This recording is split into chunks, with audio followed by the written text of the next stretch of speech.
What would you do if the truth you carried could destroy a man's life in an instant? In the small town of Ashwood, where secrets clung to the air like damp fog, Clara stood frozen in the alley behind the old library. Her father's Archivia battered leather satchel filled with yellowed papers hung heavy on her shoulder. The weight wasn't just physical. It was the burden of a past she'd only begun to unravel, a past that now had a gun pointed at her chest. Officer Daniel Hargrove, badge gleaming under the street lamp, barked at her to drop the bag. His voice trembled, not with fear, but with something darker desperation. Clara wasn't what she seemed. To the townsfolk, she was just the quiet woman in the faded dress, a relic of a bygone era, always lingering near the library. They didn't know she'd spent years piecing together her father's work, a historian who'd vanished under mysterious circumstances decades ago.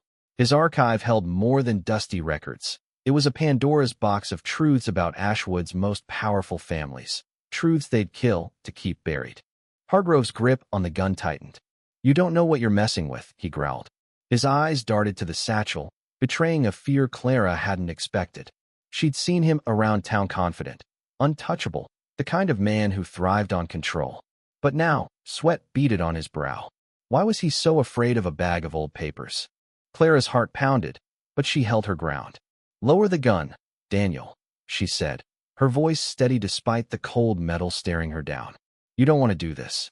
He laughed, a hollow sound. "You think you're some kind of hero? You're nothing. Just a woman in a stupid dress, digging up things that should stay dead." But Clara wasn't alone in the alley. A shadow moved behind Hargrove, silent and swift. It was Elias, the town's reclusive librarian, a man who'd always seemed too frail to matter. Clara had met him months ago when she first started visiting the library, drawn to his quiet kindness and cryptic hints about her father's work. Now, his presence was a twist she hadn't foreseen. In his hand was a small, worn journal, her father's journal, one she thought she'd lost years ago. "Daniel," Elias said, his voice cutting through the tension like a blade. "You're not the only one who knows what's in that archive." Hargrove spun around, gun wavering. You're in on this." His voice cracked, the facade of control crumbling. Elias stepped closer, unafraid, holding the journal like a shield. "Your father," he said to Clara, "left this with me for safekeeping. He knew men like Hargrove would come for it." The truth spilled out in fragments, each word a hammer against Hargrove's composure.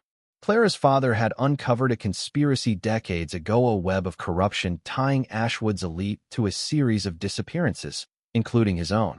Hargrove's family was at the heart of it, their wealth built on silenced voices and buried evidence.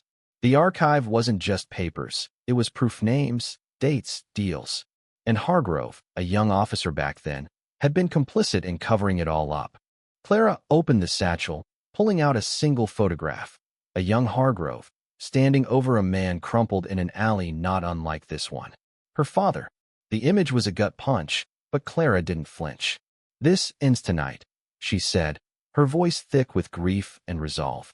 Hargrove's gun lowered, his hands shaking. "You don't understand," he whispered.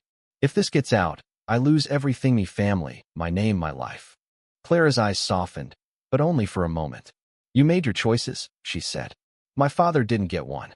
Elias handed her the journal, and together they walked out of the alley, leaving Hargrove to face the weight of his sins.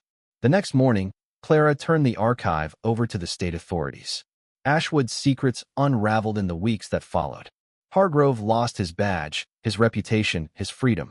The town mourned its illusions, but for Clara, it was liberation. She'd carried her father's truth, and in its release, she found her own. The archive wasn't just a weapon. It was a testament to the power of memory, of standing firm when the world demands silence. Clara, in her old dress, became more than a ghost of the past. She became a beacon for those who'd been forgotten. Yindi.